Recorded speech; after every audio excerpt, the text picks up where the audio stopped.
Le 30 septembre dernier, la Fédération autonome de l'enseignement a pris la décision d'exercer son droit de grève afin de dénoncer les compressions faites dans le domaine de l'éducation.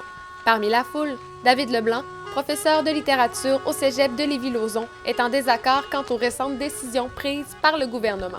On veut priver les autres de bonheur, donc la privatisation du bonheur, ça n'appartient qu'aux plus nantis.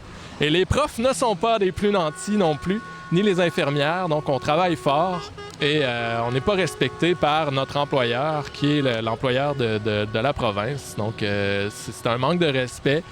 Donc on a de plus en plus d'étudiants qui ont des problèmes. Et on a de moins en moins de moyens pour gérer ces problèmes-là. On n'a pas été formés pour enseigner à ces gens-là. Donc, on travaille de plus en plus fort pour de moins en moins de résultats. Olivier Langevin-Gadebois, stagiaire à l'école secondaire de la Courvilloise, croit lui aussi que les coupures nuisent à la qualité de l'enseignement.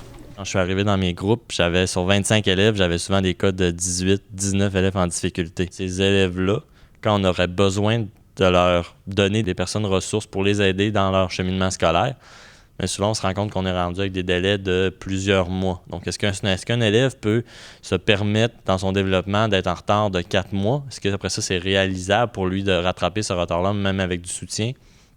Je pense pas. Donc, ce que le gouvernement est en train de nous dire, c'est que non seulement la situation que vous vivez en ce moment n'est pas déjà problématique, mais on peut même se permettre de couper, puis d'organiser-vous avec les élèves, puis vous êtes des bons enseignants, vous allez être capables. Philippe Saint-Pierre, éducateur spécialisé au Centre jeunesse de Québec, connaît bien les enjeux auxquels sont confrontés les jeunes en troubles d'apprentissage. Un élève avec un syndrome de TDAH va avoir beaucoup de difficultés à être assis, simplement être assis sur une chaise, à faire le travail demandé. Ça demande 2 fois plus d'efforts pour ces élèves-là de travailler puis de se concentrer sur une tâche. Pourquoi? Parce que plusieurs stimuli autour d'eux, c'est-à-dire des élèves qui parlent, un oiseau qui est dehors, qui vole, peut le distraire. Donc, ils ont besoin que ce soit des petites classes, que ce soit, il y ait peu d'élèves, que l'enseignant soit proche, qu'il lui rappelle souvent c'est quoi la tâche, qu'on l'aide, qu'on fait beaucoup avec et qu'on le laisse pas seul.